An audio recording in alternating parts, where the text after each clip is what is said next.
नमस्कार मेरे प्यारे साथियों। मैं डीपी आज आप लोगों के सामने एक नए विषय पर हूँ। गणित में प्राचीन भारतीय साहित्य में संस्कृत ग्रंथों में कुछ विशिष्ट प्रकार के शब्दों का यूज होता है जिनका अर्थ अंकों के रूप में लिया जाता है। इनको कहा जाता है शब्दांक, वर्ड न्यूमरल्स। इनको एक नाम दिया जाता है भूत संख्या। कौन सी संख्या? भूत संख्या।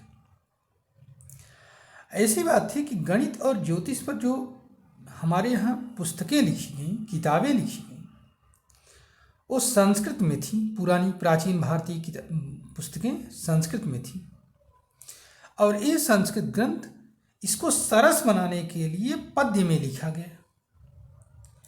पद्य की रचना में सुगमता हो, श्लोक व छंद पूर्ति में कोई कठिनाई न हो, इसके लिए कुछ शब्दों की जरूरत पड़ी, तुकबंदी के लिए शब्दों की जरूरत पड़ी।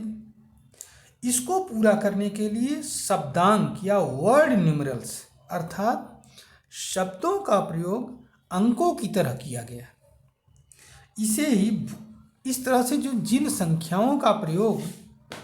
संख्याओं के लिए इन शब्दों का प्रयोग किया गया उन्हें भूत संख्याएं कहा गया। जैसे दांत 32 होते हैं, तो जहां कहीं भी दंत शब्द आता है इसका मतलब वहां 32 शब्द का यूज है। वेद 4 होते हैं, तो जहां वेद शब्द आए वहां 4 अर्थ होता है अंक बोध में।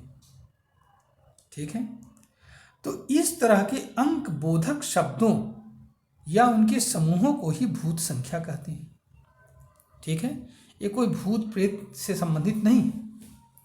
जैसे एक एग्जाम्पल देता हूं कि भास्कराचार्य ने सिद्धांत शिरोमणि में अपने जन्म काल के बारे में बताते हैं कि रसगुण पूर्णमही शम शक नृप समय अभवन ममोत्पत्ति।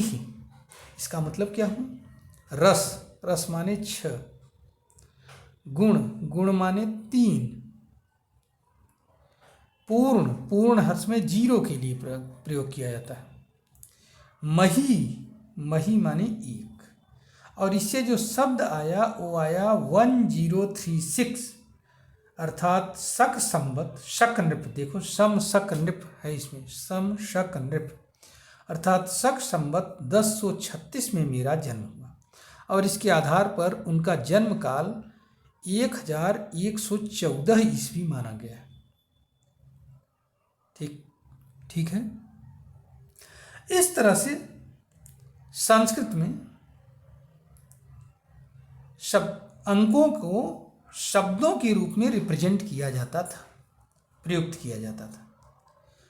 कल हम इस पर बताएंगे भूत संख्याओं की सूची, अर्थात किन चीज़ों का शून्य के लिए किन चीज़ों का यूज किया जाता है, प्रयोग किया जाता है, 1 के लिए किन चीज़ों का प्रयोग किया जाता है, 2 के लिए। इस तरह से बताऊंगा, कुछ आप लोगों को समझाने की कोशिश करूंगा और उम्मीद है कि समझ में आएंगी चीज़ें।